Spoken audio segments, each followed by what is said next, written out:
حضور صلی اللہ علیہ وسلم نے فرمایا کہ میری بیٹی سیدہ فاطمہ الزہرا رضی اللہ تعالی عنہا صرف جنتی نہیں، جنتی عورتوں کی سردار ہے۔ لیکن حضور نے یہ بھی فرمایا کہ فاطمہ یہ خیال رکھنا اگر اللہ نے حساب پوچھا تو حساب تم نے خود دینا ہے۔ حقیقت کی طرف توجہ کرائی حضور نے، وہ صرف جنتی نہیں، جنتی عورتوں کی سردار ہیں، پر حقیقت کی جانب توجہ۔ میں حقیقت یہ ہے کہ اگر مالک نے حساب پوچھا تو اس کی تیاری بھی کرنی ہے۔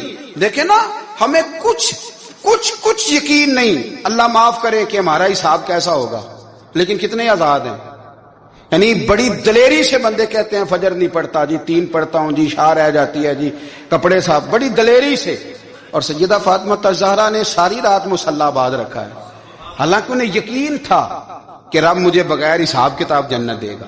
دیکھیں نا، حضرت موسیٰ کلیم اللہ علیہ السلام کے پاس اسرائیل روح نکالنے آئے تو حضرت موسیٰ نے تھپڑ مارا، آنکھ نکال دی، واپس گئے۔ اللہ انہوں نے تو جلال فرمایا ہے، کہا موسیٰ علیہ السلام سے کہیے بیل کی پشت پر ہاتھ رکھیں، جتنے بال ان کے دستے مبارک کے نیچے آئیں گے اتنے 1000 سال ان کی عمر بڑھا دی جائے گی۔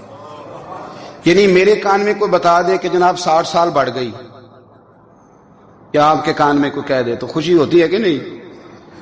لیکن یہ حقیقت پسندی نہیں، اس لیے کہ 60 بھی گزر جائیں گے، 70 بھی، یہ حقیقت نہیں۔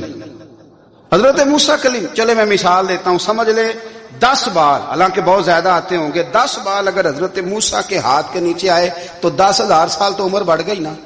10 یعنی 10 سال نہیں، 10 100 نہیں، 10 بہت زیادہ تھی نا۔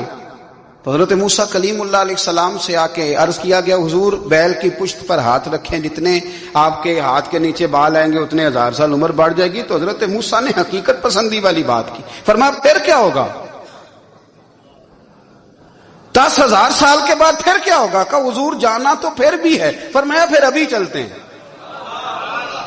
اگر جانا ہے نا، جانا ہے تو پھر، اگر جانا ہے تو پھر ابھی۔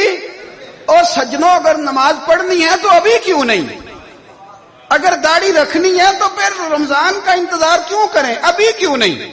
اگر سچ بولنا ہے تو پھر، اگر رزق حلال کھانا ہے تو پھر انتظار کا ہے گا۔ حقیقت ہوتی ہے، بہانہ ہوتا ہے، حقیقت چھپ نہیں سکتی بناوٹ کے اصولوں سے، کیونکہ خوشبو آ نہیں سکتی کبھی کاغذ کے پھولوں سے۔